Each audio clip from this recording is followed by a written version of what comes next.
nagsabi,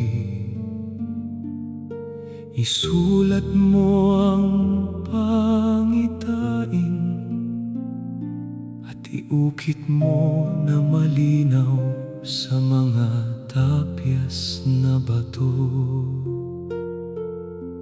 Sapagkat ang pangitain ay sa panahong takda pa at nagmamadali sa pagkatapos. Bagaman nagluluwat ay hintayin mo, sapagkat walang pagsalang darating, hindi magtatagal.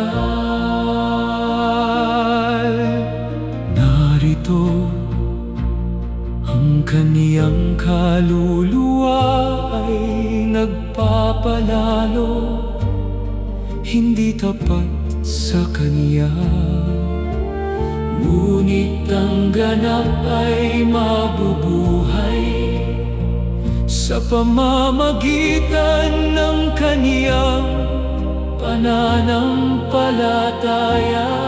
Sapagkat ang lupa ay mapupuno ng kaalaman ng kaluwalhatian ng Panginoon, gaya ng pagtakip ng tubig sa dagat.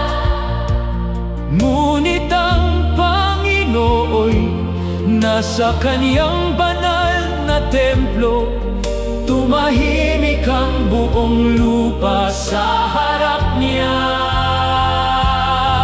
Sapagkat bagaman ang puno ng igos ay hindi namumulaklak,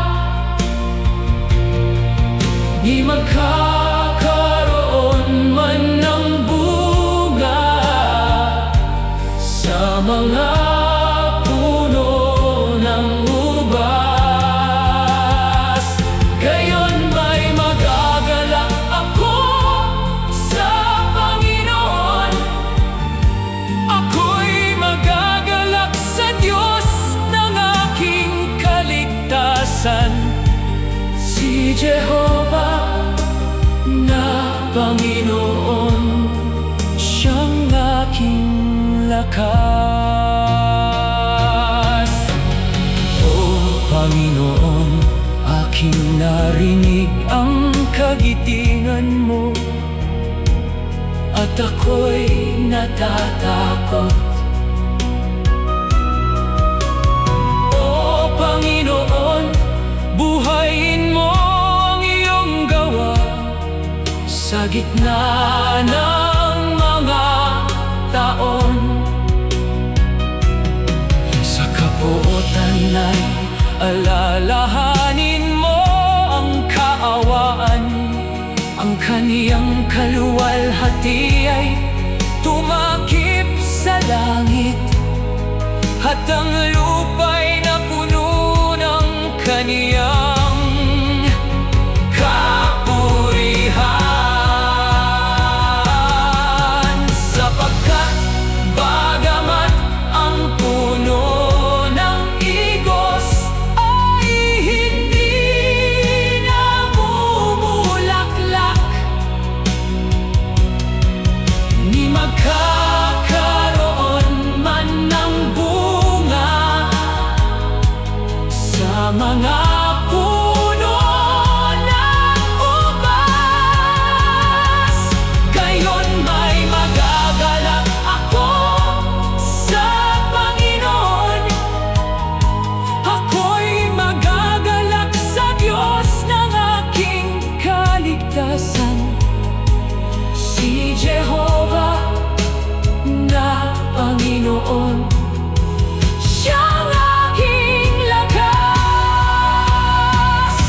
Ikaw ay lumabas sa ikaliligtas ng iyong bayan, sa ikaliligtas ng iyong pinahiran ng langis,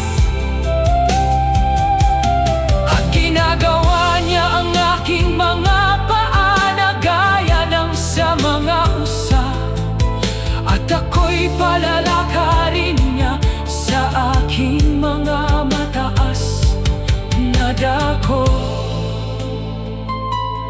Ang ganap ay mabubuhay sa pamamagitan ng kaniyang pananampalataya.